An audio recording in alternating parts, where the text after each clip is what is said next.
Good morning. I have 100% comfort level with your message and just what goes on here. It's just, I've never felt like that. I have an 85%, maybe 90% acceptance or understanding of the material. I have a few things that just, I can't seem to wrap my head around. Some of the larger issues in life, and I'm a long-time listener. This is my first seminar. Very long-time listener. Some of the larger issues that you help people with, be it genocide, race issues, whatever they are, it appears to me that if you believe in an all-knowing source, a God, a universe, a source, Gus, then if you don't see it everywhere, you don't see it anywhere. So these things that we are experiencing. But before you go further, we'll be brief about this. If I don't see it everywhere, then I don't see it anywhere. So you're not allowing yourself a disconnected moment. That's perfect. Yeah, I agree with you. You know from your own experience, sometimes you're so tuned in, tapped in, turned on, that everywhere you look, you see value and upliftment. And sometimes you're so out of sorts that you just can't find it anywhere.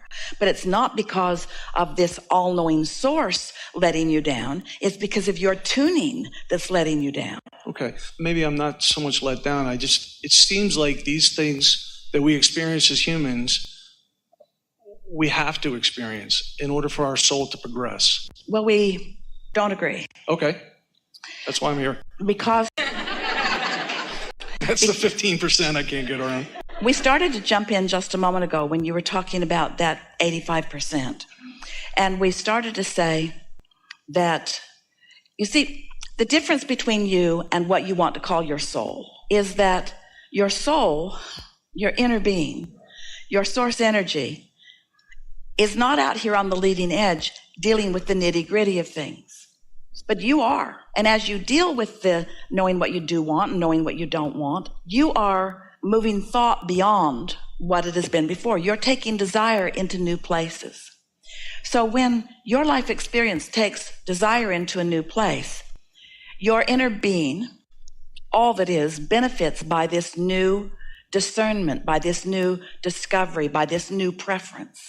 And your inner being becomes aware of it and focuses upon it and acknowledges how it fits with everything else that your inner being knows. That's why this goodness of source that you can feel so profoundly is as it is.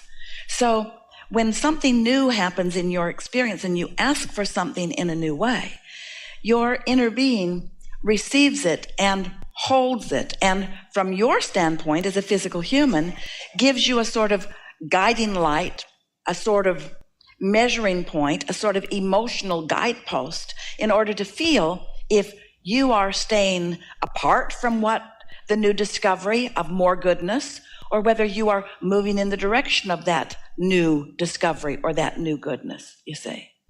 Go back to your premise, because we want to hear your premise.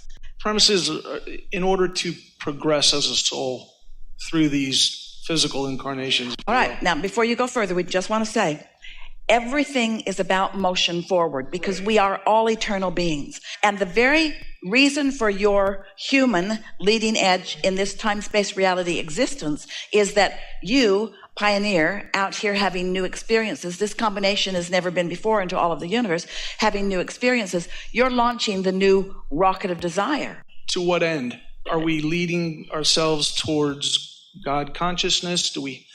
Well, that's already a done deal, but toward the endless end, because there can't be an end in eternity. And we know the reason that you say toward what end? Toward the end of never-ending, joyous expansion.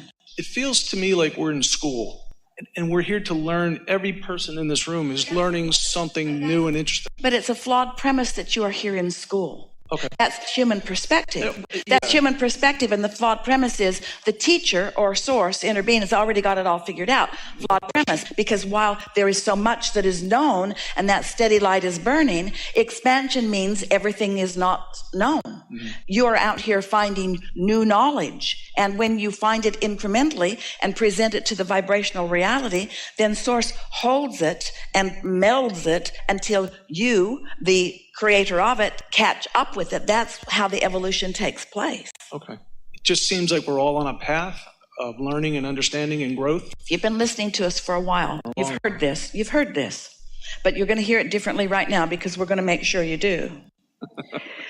The basis of your life experience, your life, your human in this physical time and space life, freedom, growth, joy, freedom, growth, joy, freedom, growth, joy, a triad of intentions. That's what was in your vortex when you came into this physical body. So you say, yes, growth, growth, growth, because like you said, we're in school. So growth, growth, growth. Yeah, growth for sure. But freedom and growth and joy all equal a triad of intentions. Yeah, you say growth, growth, growth. We say, don't get it out of whack. Freedom, you're so free you can choose bondage. That's how free you are. You're so free that no one else can offer a vibrational output. So no one else can be the reason that you attract what you do. That is freedom. Only me is offering a vibration that equals what comes back to me. That is the ultimate freedom. Expansion is the inevitable outcome because I can't live in this physical body exposed to all of this from this platform of understanding and then exposed to more without asking for something beyond where I am. It's just the nature of focus and consciousness to be reaching for something that is improved, an improved preference, an improved desire. It just happens whether I even speak it out loud or not.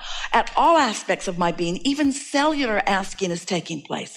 So freedom, I'm so free that only I am offering a vibration that's equaling what I get back. And expansion or growth in that I cannot even exist without the contrast that surrounds me, causing me to focus into more. Freedom and growth. But here's the answer to your question about what you came. This is the end, toward this end, joy. But we've got to explain it to you in this way, or you'll miss it again as so many humans continue to miss it. So life causes you to ask for something that you don't have. Let's just start there. Just accept that with us for a moment. So you've launched this vibrational rocket of desire, and it is received by your inner being, and law of attraction is gathering other cooperative components. And so here is this desire, not yet manifested, and so you can't yet see it, but it exists just the same. So expansion has taken place. Source has expanded. Source has benefited by your perspective. All that is has taken the expansion that you have provided by your careful consideration of your life experience. And you and others are doing this. Can you imagine what this collective consciousness vortex must be like and the expansion of source? So now here it is gestating, and law of attraction is gathering cooperative components, and you are in your humandom. In your human form, you are having some sort of relationship with your expansion. And if you feel exhilaration, then the relationship that you're having with your expansion is one of blending and alignment. In other words, you're going along with it. You're feeling as your inner being feels about this new discovery. But if you are doubting it or fearful of it or jealous that you haven't accomplished it yet, or any of those negative emotions, then you're not up to speed with it. But because you care about how you feel, because you are naturally equipped to care about how you feel, you're selfish in nature in that you want to feel good, everyone does. So let's say that you just hear Abraham or others, and you decide to think more about what you want and why you want it than how it's going to come and when it's going to come and who's going to bring it and where it's going to come from. So it's comforting to you, it's pleasing to you, it's giving you a feeling of life, even though you can't see it yet. And in doing so, you become a vibrational match to this creation that has been gestating and is ready for you to be ready for it.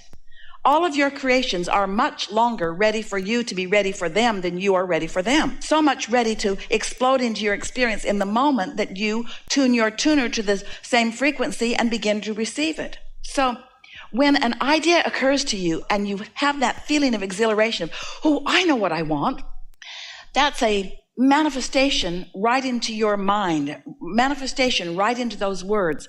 And the manifestation process has begun. And this is the toward what end answer that we're really wanting you to hear. Because once you are rather consistently a vibrational match to what's in your vortex, so that the ideas begin coming to you easily, say that better, because you are in a vibrational place to begin receiving the ideas more easily.